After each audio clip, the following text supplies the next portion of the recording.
everyone. So my topic of choice was about greenwashing.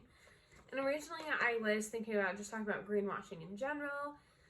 And then I was asked a question by one of my peers that basically asked about the greenwashing in feminine hygiene products because that is something that they had heard of before. Therefore, I decided that I would narrow down my topic a little bit and go to greenwashing of feminine hygiene products and how that affects self-identified women and their bodies. So as a whole, I would really like to consider myself part of the sustainably conscious community that a lot of people are now engaging in. As I recycle, I use plastic-free products like bar shampoo and conditioner. I use tooth tablets instead of toothpaste, as well as dishwasher pods that are biodegradable, etc., etc. And I've tried a lot of different products. Some of them I don't like as much as others, but I am consciously making an effort to change my habits. And I think that's what makes me feel like I am part of this community that is pushing towards the effort of sustainability. Greenwashing is basically the misinformation that companies give consumers that basically says that they are being sustainable and using green products in their product that they sell, when really it's just misinformation being spewed to you. However, the good thing about this greenwashing is that more and more consumers are finally understanding the idea and the truth about greenwashing. Therefore, a lot of these companies are actually feeling more pressure to become green and to make their products more ethically and sustainably made. Many have found, and I feel like you would agree, that greenwashing is completely unethical. And it does also pose the question of, are these companies spending more on pretending to be sustainable than they actually would be if they were actually being sustainable? Just a thought. The tactic has been around since the 1960s, and it was used as a tactic by nuclear power plants to basically make it seem that nuclear power was green at that time, which we know it's not. However, the tactic works because, frankly, green sells. And I say that because there are so many companies doing this nowadays, even like big companies like P&G. And really, most of their products are not green at all. I mean, yeah, they may recycle, or maybe their products may be recyclable, and that's great, but that doesn't completely make you green or a green company. According to research published by Greenpeace Laboratories, the plastic applicators used on tampons are the same kind of plastic used in plastic bottles, which is called polyethylene. And it's just not good for us. You know, we're told all the time, don't leave water bottles out in the car, whether it's cold or hot, because the chemicals from the bottle could leak into the water and then you're drinking the water and consuming it. But the same thing is happening to women when they are putting these applicators into their bodies. Another incredibly interesting thing to me is that we are seeing more and more boxes labeled with organic cotton pads and tampons, which is great because these cotton pads use less pesticides and you're not putting these pesticides into your body, as well as they do use better soil when growing this cotton. However, if you are using an organic tampon or an organic pad and you see that it has bleach in it, that's not good. Another really interesting yet disturbing thing that I found is that a lot of these plastic applicators can also give women reproductive issues as well as cancer because of those chemicals leaking from the tampon applicator. In fact, the FDA once classified pads and tampons as medical devices, which basically created a loophole for these companies to not have to disclose the information about the ingredients that they use in their products. Once again, women have succumbed to the lack of education and are therefore harming their bodies.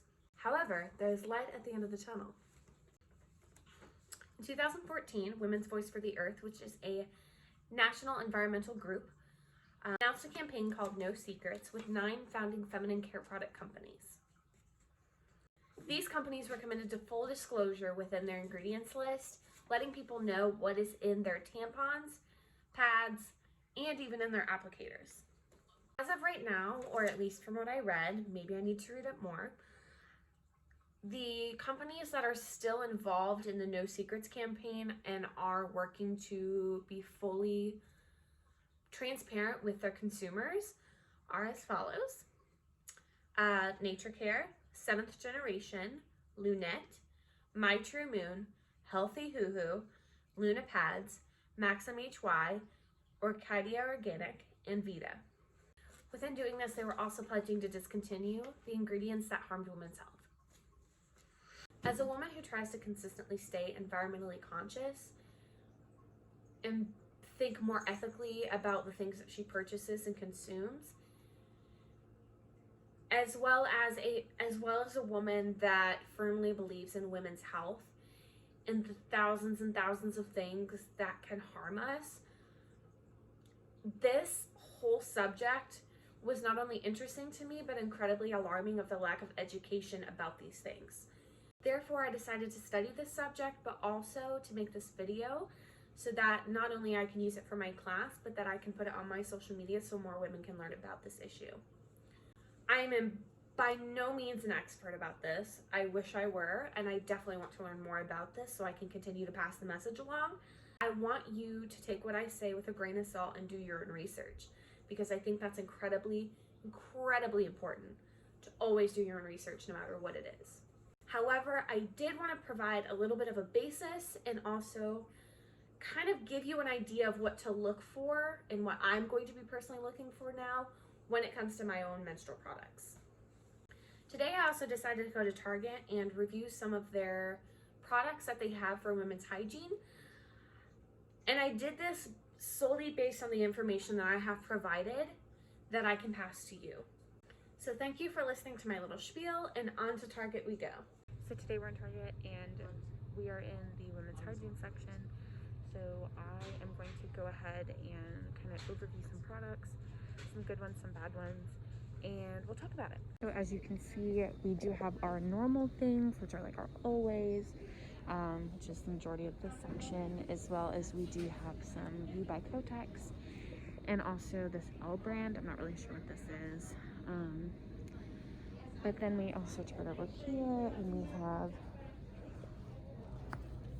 our typical, like our Tampax, our Playtex, and all of those other applicators, as well as U by Kotex. Here a little bit, you'll definitely see that there are more saying that they are organic cotton tampons, organic, organic.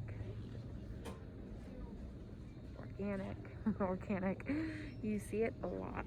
Basically what we are going to be looking for is not so much that it says like pure cotton, but more so that it says that it is bleach free, and that if a tampon, that the applicator is BPA free. Those are like the big hitters, and whether or not it's going to actually be good for the environment as well as good for you. So the first one that I picked out, just because it is a popular brand, is this Always Pure Cotton. It does say at the top that the pads are free of dyes, fragrances, and chlorine bleaching, which is huge. So this one definitely passes the check.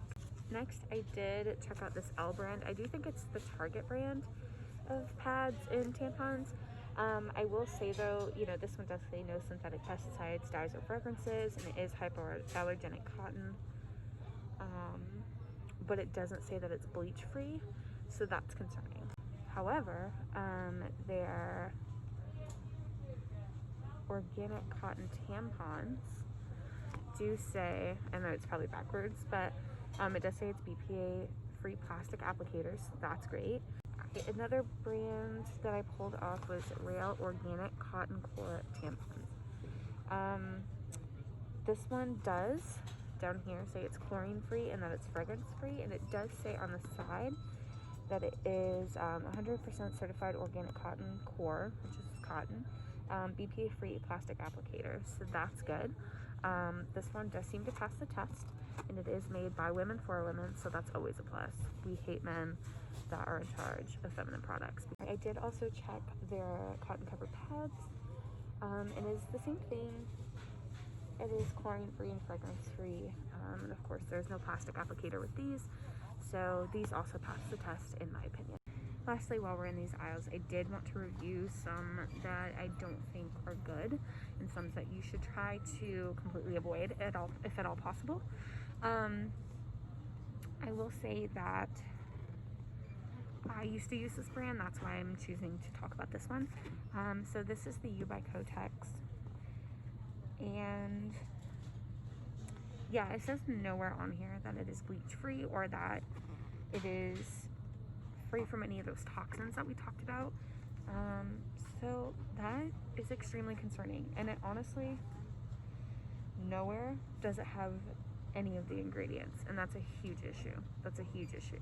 If you don't see the ingredients on something that you're buying, especially something that you're putting inside of yourself, you definitely want to not buy them, and that's something that I wish I would have known sooner. So I also pulled their tampons, and on this one I did see that it says chlorine free bleached rayon, but that's not the cotton, so I don't really know what that means. However, it also does not say that this is BPA free, so that is also extremely concerning. Yeah, I don't recommend. Lastly, I did want to say, if you do have some of the products that we looked at, that's great. However, if you do have some of the products that do have bleached cotton or are not BPA free, I do think that obviously finish them up. Don't just throw them away, because that creates more waste. Might as well get your use out of them, especially if you paid for it.